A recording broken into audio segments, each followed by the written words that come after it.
Now, there's a ton of mistakes that a new player can make, including the first one, which is actually just using one base only.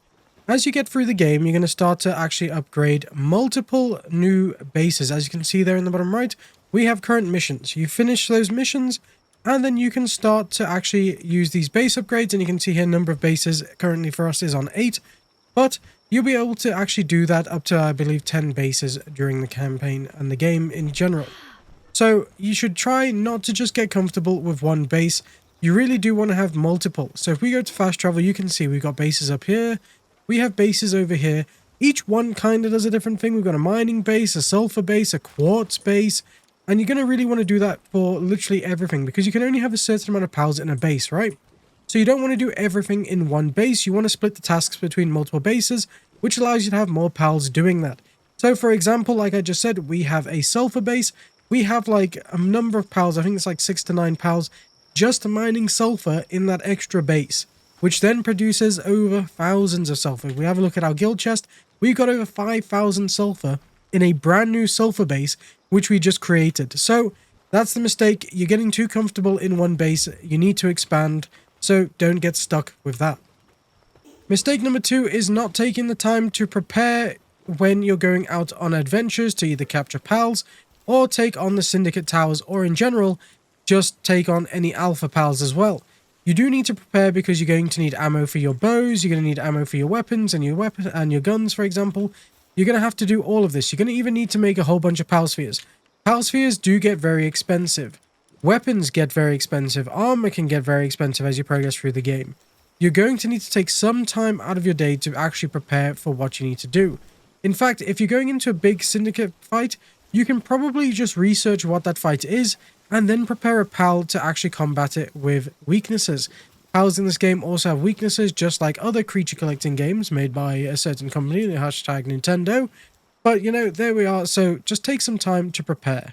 Okay, the next mistake I see a lot of people doing is trying to capture one of every pal. That's perfectly fine. You should probably capture as many pals as you can. That is excellent. But that's what I mean by you need to capture as many pals as you can. When you load up your Palpedia, you'll see here your capture bonus. You'll get extra XP for catching a pal up to 12 times. Once you've done that, you'll get an insane amount of XP. Keep capturing pals until that's done. If you do capture more than the 12, that's perfectly fine. You can condense them into upgrading your pals, but we'll talk about that in a little bit. Need to get levels. You will obviously need to get levels just to upgrade your gear and whatnot. You should be capturing 12 of every pal minimum. So make sure you're going through your Palpedia and checking every pal. As you can see here, I've captured 12 of each, and we've gained up to like, well, I'm currently level 48. So doing this will get you a ton of levels because the XP gained is it's just huge. You get so much XP from capturing pals. So make sure you capture 12 of every pal. Right, the next mistake I see is people not actually using the ranches. Why you're not using ranches, I don't actually know. It's just so good at producing materials you need. If you build a ranch and you capture a couple of chickadees, your farm will then produce eggs, which is a great food source for you and your pals. If you get a bee guard, you'll then produce honey. If you get some mosarinas, they'll produce milk. You can get all sorts of different pals that will produce lots of different things. Like later on in the game, you're going to need high quality pal oil. You can get doomuds, I think they're called. If you put those in a ranch, they'll produce high quality pal oil. If you get one of these, the Sibilixes, and put them in a ranch, you'll then create a high quality cloth. If there are so many different pals that will let you do all sorts in a ranch just by owning them and actually working them in the ranch. Building ranches is a must need, especially if you're going to go into breeding later on as well, which also leads into our next mistake, because a lot of players are not making use of breeding. Breeding in Palworld is pretty simple. You just build a breeding farm and you have to present cake to the pals you are breeding. You're obviously going to need a female and male pal, which is perfectly fine, but they'll breed. Now, when people are breeding, you can just shove random pals in there if you want to. I would recommend against that though. I would go online if I were you and find a Palworld breeding calculator so you can find the pals you want and find out what you need in order to breed that pal. Palworld breeding is an excellent way to get some of the more high-powered pals, especially early on in the game. We were crafting and building, breeding Anubises very early on for our base because they have great handling in the base. They just build things very quickly. So we crafted our way, or bred our way, to an Anubis, which was excellent. Using a breeding calculator online is literally the best way to find what you need to breed. So please, please, please use one of those. Next up, we're going to talk about these. You're going to find these quite often on the map. They're either supply drops or meteorites that land down to the world of Palworld, I guess. You're going to find yourself some Xenovaders. Now, these Xenovaders obviously drop some meteorite fragments, but you can mine meteorite fragments and turn that into Paldium, which is just an excellent source of doing this. Now, you'll also find yourself a Xenoguard and a Xenolord. I believe the Xenolord is from a raid. I haven't got that far in the game yet. But a Xenoguard, you'll find these near meteorites that drop in Sakajurima, I believe it's called, the Japan island update. So you'll find those there too. You'll get some really cool pals that are exclusive to the meteorites, so make sure you do that. And of course, you'll also get the meteor fragments, which we just spoke about. You can also find yourself some supply drops, which are absolutely excellent, because what you'll find at the supply drops is usually crude oil and some sort of buff to your character. It might give you weight, it might give you stamina, it might give you all sorts of stuff. So definitely go and check the supply drops. Never miss out. If you're busy running around and you see a supply drop, you should go straight to that. Don't miss out on them. The next mistake I see a lot of players doing is ignoring eggs that they find in the world.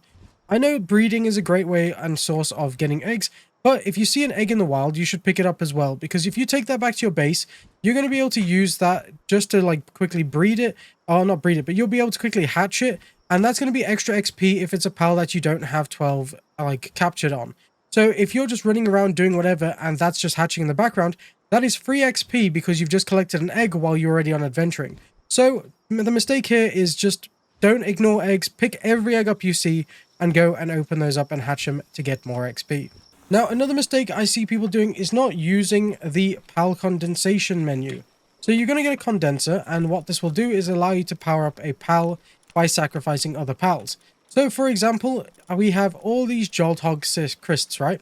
You can put a Jolt Hog in there that has really good stats. For example, we'll just go with this one here with infinite stamina. We can then put as many pals as we want in there and level it up to make it more powerful. Doing this with your spare pals is an excellent way of doing things. I'm not actually going to do it with a Jolt Hog, but that's just an example that you can use. I've done it with a few pals, and as you can see there underneath the pal picture on the right, it has 1 out of the 4 stars. You are going to require a lot of pals to condense into it to get it to the maxed out stats, but you really want to do this with the best pals you have, just because it will make those pals even more powerful than before. A lot of people ignore this machine, and I get why. It's just kind of out the way and not really there, but this is something you should be using on a daily basis. Now, the same goes with the PAL Labor Research Laboratory. Now, it's very easy to ignore this just because it takes some time to get to it and then build it. And, it's just kind of there. It's out of the way. Now, you're going to have to do research, which is going to cost you some research costs. So you kind of want to still make your way through all of these nodes because they do give you some amazing upgrades. For example, in Handiwork, you can then make Handiwork be even quicker than before, which is just absolutely brilliant. You can then see at the bottom here, we can get PAL base attack power up, ammunition additional crafting probability up 2, which will give you more ammo. There's just tons of really cool upgrades all the way through kindling, watering, planting, generating electricity, lumbering, mining, cooling, and medicine production. So don't ignore that one there. The next mistake I see a lot of players doing is not having expeditions running 24/7. Now, expeditions are pretty cool because if you have a look here, we've got 4 unlocked at the moment. You'll only start with 1 when you unlock the expedition cave dispatch thing. And you can see there that you can obtain a bunch of items, including PAL spheres, ores, and different items in general. Now, these are good because they run for half an hour, depending on how much firepower you have, because you can see there on the side, it's going to ask for recommended firepower and a required type. So if you go to the Forest Secret Realm, you're going to need a few leaf or grass PALs. For the Volcanic Inferno one, you're going to need some fire ones, and then for the Hidden Ruins of the Desert, you're going to need some ground type PALs. Now, as you can see there, the further you go down, the more firepower you need, and the better the rewards get. So if we go to the Ruined one here and we click Auto Assign, you can see we have a 59% chance to reward. Now, it's going to take 45 minutes to complete this. The higher firepower you have for PALs, the less time it's going to take. So once you hit 100% and then you still are more powerful than the 100%, it will bring down the time to be much faster. For example, if we go to the cave in the grassland, you can see the risk is low and it's going to take 30 minutes for us to complete. If we then auto assign, you can see that now it takes 7 minutes because we've already gone higher than the 100% that we needed. So it's not going to take half an hour, it will take 7 minutes for this one. So you should always be sending pals on the highest expedition you can do, even if it has a chance to fail, because the rewards are just better. So always on a loop, keep sending pals through the expedition system for free rewards and free pal spheres. Like I say, for example, here in the Hidden Ruins of the Desert, we can get hyperspheres or ultraspheres, which are very expensive to craft later down the line. So you just keep on producing these for free, which is just mind-blowing. As you go further down in the expeditions, you can even get ultimate and exotic spheres and crude oil, which is just mind-blowing. Then last but not least, you should look after your pals. Now, I know this one is sometimes not your fault that the pals get a bit neglected, but as you're going through the game, you should start to upgrade your pals' beds, just so they're more comfortable. You should start getting them hot springs so they can get their sanity back up.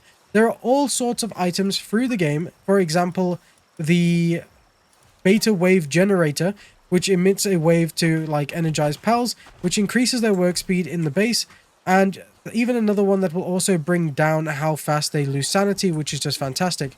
Taking care of your pals means they'll be working at a regular basis and also not getting weakened and also just not getting like damaged and just basically not getting upset. Keeping them happy keeps them working, which is going to get you more resources and materials. If they do get sick, you're going to have to craft some medicine or go and purchase it, which is like 3,000 medicine. I think 3,000 gold per medicine vial, I think, something like that, just to fix your pals. So you should always be taking care of your pals. Anyway guys, that's it for today's video on Palworld. I hope you found this video helpful, and if you did, then please click the like and subscribe button for more Palworld content in the future. I hope you have a great time collecting more pals, and hopefully these tips will change your game entirely, especially since some of them serve as a reminder that you need to do the stuff. Anyway, I will see you in the next video. Enjoy the rest of your day.